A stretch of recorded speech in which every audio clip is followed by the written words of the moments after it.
And everyone in Pakistan tried to go to YouTube would go there. That's fine. Everyone's got that right.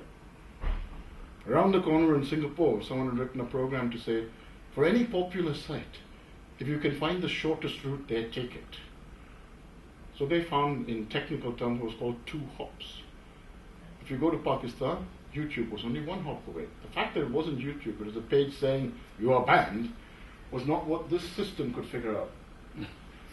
And other agents then found that one. And before you knew it, 40% of the world's YouTube traffic was going towards this dead page. Okay? No one could control that.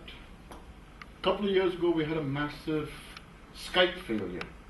Okay? For 4 hours, there was no Skype in anywhere in Europe. And no one could figure out why.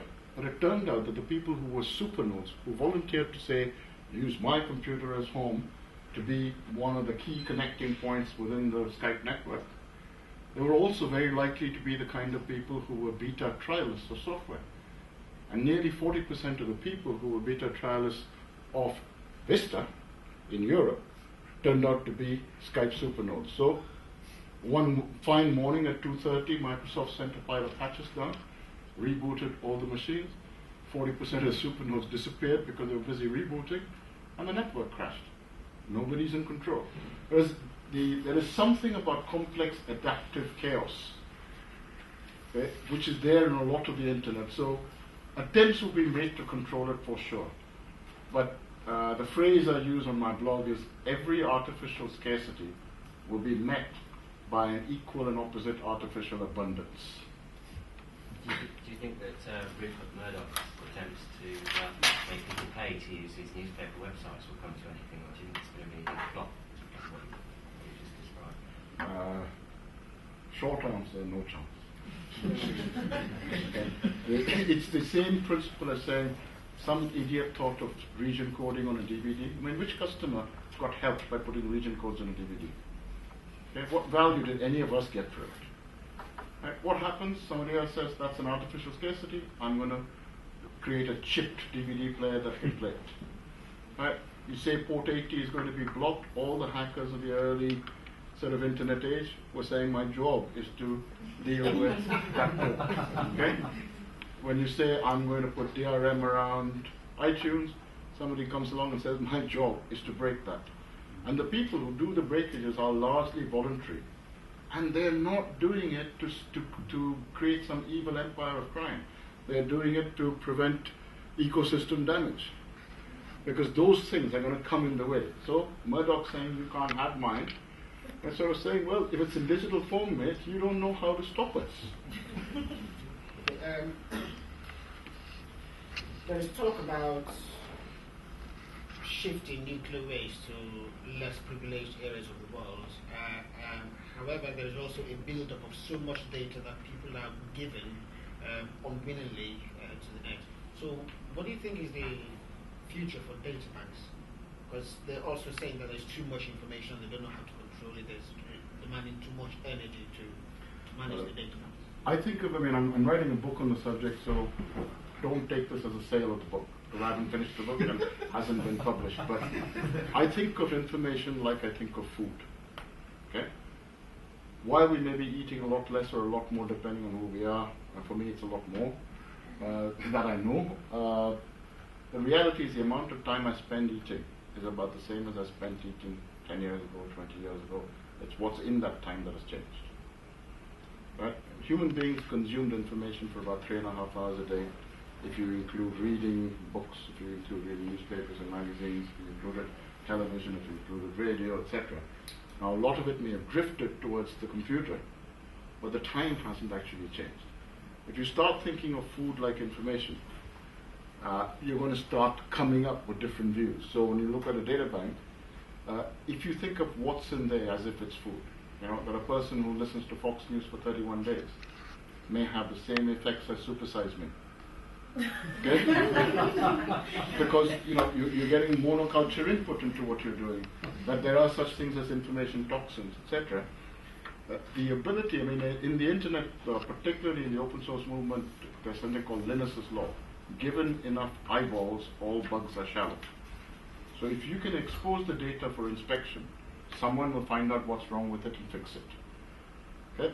So, going back to your question, if the information is out there about which ships are carrying what cargo, you can actually have almost citizen whistleblowers tracking the movement of those ships in such a way that you can avoid this appalling trade of taking the waste and finding, economic sort of arbitrage as to where you're going to dump the waste.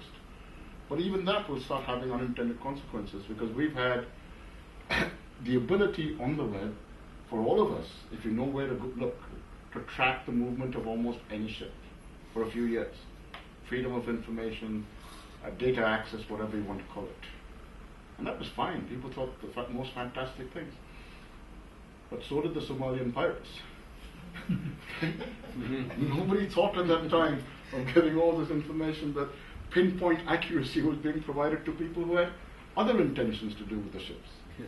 I think the internet or World Wide Web thing is really fascinating. I'm sitting here really smiling and very amused actually, because when you were talking about the whole thing between information and the tools we use, obviously I'm interested in how that information becomes more refined, and then particularly the whole issue of authorship and the authority or the veracity of a particular source of information. But these tools in particular, I'm going to focus on one tool particularly in a kind of transcultural context, is I think it is, I can make a biblical allusion, that the Tower of Babel in terms of you can literally go from one language to another and kind of transfer.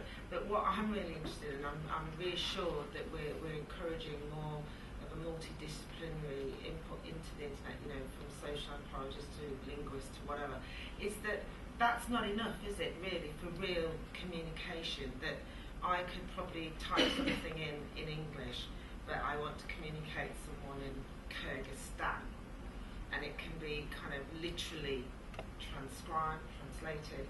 But there's a whole set of universes of nuances and meanings and contexts that that's part of that, and that's what I mean by the Tower of Babel. Sure. And I find that's going to be more and more interesting as we move on with these tools. Which is why we can't stay in a purely digital world. Yeah. It has to have the physical construct around it. In India, the word for yesterday and the word for tomorrow is the identical word for most of the country. The only way you know what tense it is through the context. Because the actual word, kal, is the same word for yesterday and tomorrow. So, how do you deal with time if you have everything being relative within that context, unless you pick the rest of the context up? Sorry, one other point I wanted to make is that I think when people first go onto the internet to look for information, there is an issue about who's enfranchised on the internet and the World Wide Web, and there's still vast swathes of populations that are not, and you go on there and you see that. But again, this thing about information being able to filter and the discernment and discrimination and everything else that you need, because what I see there is a replication of what's outside in society, that you get so-called authoritative voices talking about particular peoples and communities, and they build up a huge informational architecture within the internet, and that in itself then becomes kind of like self-fulfilling in that. No, but the thing that's stopping that I'm not saying it is, but because it's there. No, it goes back to your point there. The risk of having that form of narrow control has always been there, and it was particularly true in the broadcast age. But now with the democratizing of access, that all of us do have voices, that risk is lowered, because it's a lot harder to stop all of us from saying things. Okay, if everyone can publish, it's much harder to get away with falsehoods becoming sort of apparent reality by